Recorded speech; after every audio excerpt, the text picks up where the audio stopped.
ये विजुअल्स अपने सामने आप देख रहे हैं, ये श्रीनगर कश्मीर के हैं। कश्मीर के नौगाम पुलिस स्टेशन में एक बड़ा ब्लास्ट हुआ है और आप देख पाएंगे इस ब्लास्ट की तीव्रता इतनी बड़ी थी कि अनफॉर्चुनेटली हमारे 9 काबिल पुलिस ऑफिसर्स मारे गए, कई लोग इंजर हुए हैं। और आप अगर पुलिस स्टेशन की बात करें तो इट हैज बिन डिस्ट्रॉयड, मतलब पुलिस स्टेशन वहां पे लोग ढूंढ नहीं पा रहे हैं। जो दीवारें हैं ये पूरी तरीके से डैमेज हो चुकी हैं। और यहाँ पे आप लोग देख पाओगे ये नौगाम पुलिस स्टेशन का नीचे का जो ग्राउंड है ये बचा है।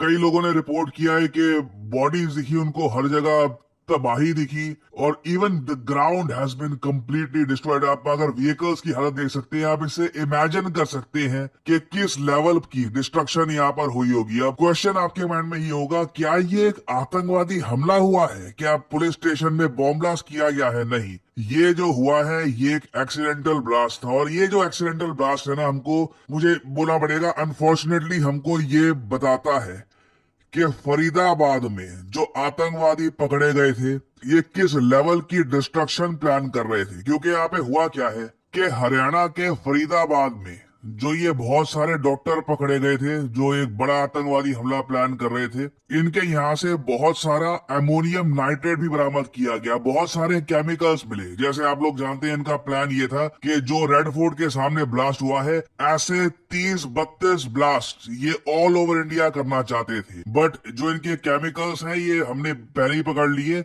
जिससे आम आदमी, बहुत सारे सिविलियंस बच गए। नाउ हुआ यहाँ पर क्या कि जो केमिकल्स प्राइमरली अमोनियम नाइट्रेट हमने पकड़ा, ये फिर भेजा गया श्रीनगर में जांच पड़ताल के लिए। और बेसिकली वो एक एविडेंस है आज के समय, ठीक है।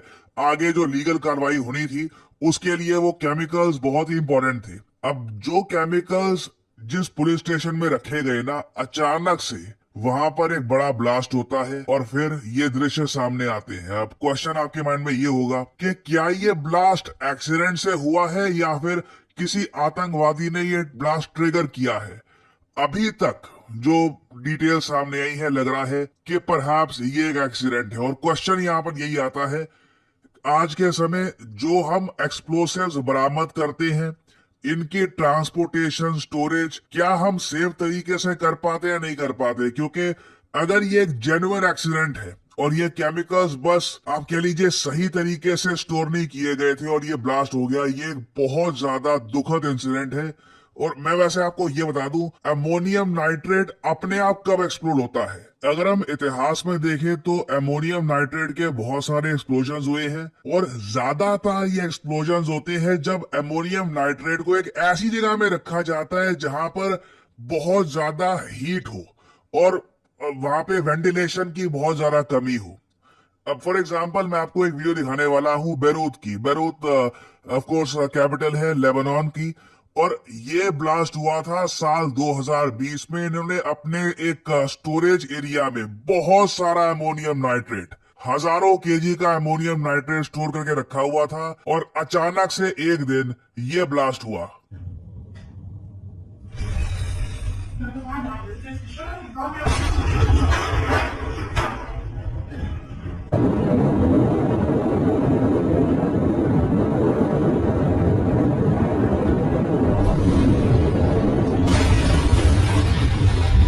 ये डरा देने वाली वीडियोस हैं 2020 की।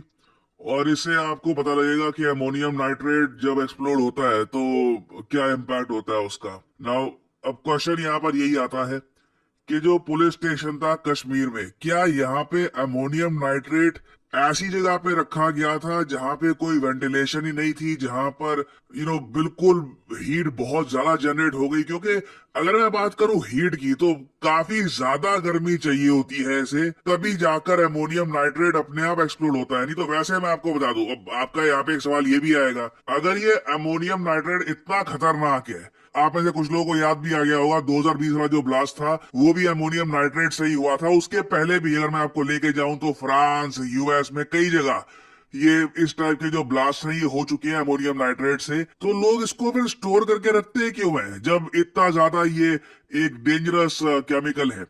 देखिए, अमोनियम नाइट्रेट के काफी यूज भी होते हैं। फॉर एग्जांपल फर्टिलाइजर जो हमारी खेती में यूज होता है दुनिया भर में, वो एमोनियम नाइट्रेट से ही बनता है। एमोनियम नाइट्रेट उसमें बहुत ही इंपॉर्टेंट कंपोनेंट होता है। उसके अलावा आपको माइनिंग करनी है, आपको कहीं पर बड़ा ब्लास्ट करना है किसी और पर्पस के लिए, कंस्ट्रक्शन पर्पस के लिए, तो वहां पर भी एमोनियम नाइट्रेट का यूज किया जाता है। तो इसके यूजेस बहुत सारे हैं, बट इसको बहुत ज्यादा केयरफुली रखना होता है ना। जो ये फरीदाबाद के लोग थे, ये जो आतंकवादी थे, इन लोगों ने इतना सारा जो ये अमोनियम नाइट्रेट अपने पास रखा हुआ था, बताते हैं सारे केमिकल्स वगैरह सब आप अगर देखो तो टोटल वेट इनका 2900 केजी के आसपास का था। और मुझे सच में यहाँ पर बोलना पड़ेगा, थैंक गॉड हमारी इंटेलिजेंस एजेंसी इतनी काबिल है कि ये जो केमिकल्स हैं, जो आई मीन इतने ह्यूमंगस स्केल पर ये केमिकल्स का ब्लास्ट करने वाले थे आतंकवादी, कि पता नहीं कितने इनोसेंट लोग मारे जाते ऑल ओवर इंडिया। थैंकफुली जो डैमेज था ये काफी लिमिटेड था। ऑब्वियसली जिन लोगों की जान गई है बहुत ज्यादा दुख लगता है उसको लेकर, बट आई डोंट थिंक हम रियलाइज अभी कर पा रहे हैं कि किस मैग्नीट्यूड का अटैक ये लोग प्लान कर रहे थे। और इधर आप देख पाएंगे जो ज्यादातर आर्टिकल्स पब्लिश हो रहे हैं श्रीनगर ब्लास्ट से रिलेटेड, वहां पर यह बताया जा रहा है कि the blast occurred when they were handling the explosive material that had been brought from Haryana Faridabad. Now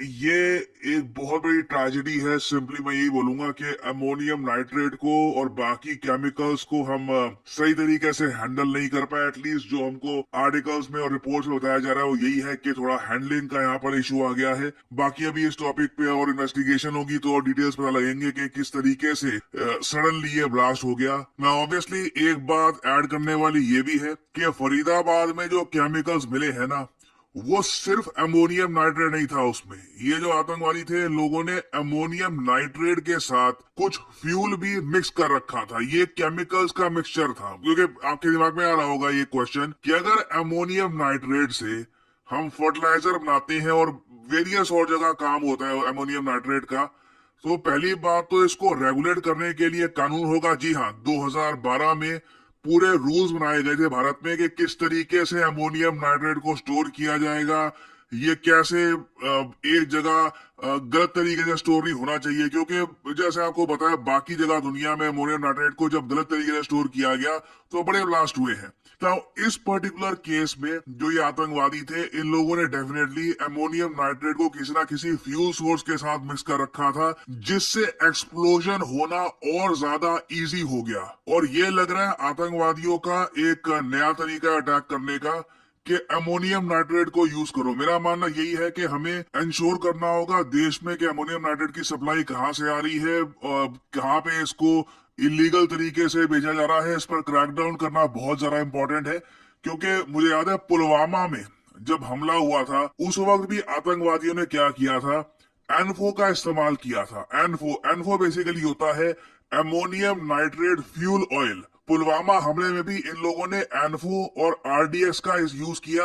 और जैश ए मोहम्मद जो आतंकवादी टेररिस्ट ग्रुप है उसने इस अटैक को क्लेम किया था। और जो ये फरीदाबाद वाला जो ये किस्सा हुआ है दिल्ली रेड फोर्ट में जो अटैक हुआ है उसको भी जैश ए मोहम्मद से ही जोड़ के देखा जा रहा है। सो ये बात काफी हद तक क्लियर है कि आतंकवादी ये अमोनियम नाइट्रेट वाला रूट अपनाएंगे एक्सप्लोजन करने के लिए इन द नियर फ्यूचर। और जो ये श्रीनगर में ब्लास्ट हुआ है ये अनफॉर्चुनेटली आप कह लीजिए this will be a reminder to all of us कि ये केमिकल्स कितने डेंजरस हो सकते हैं।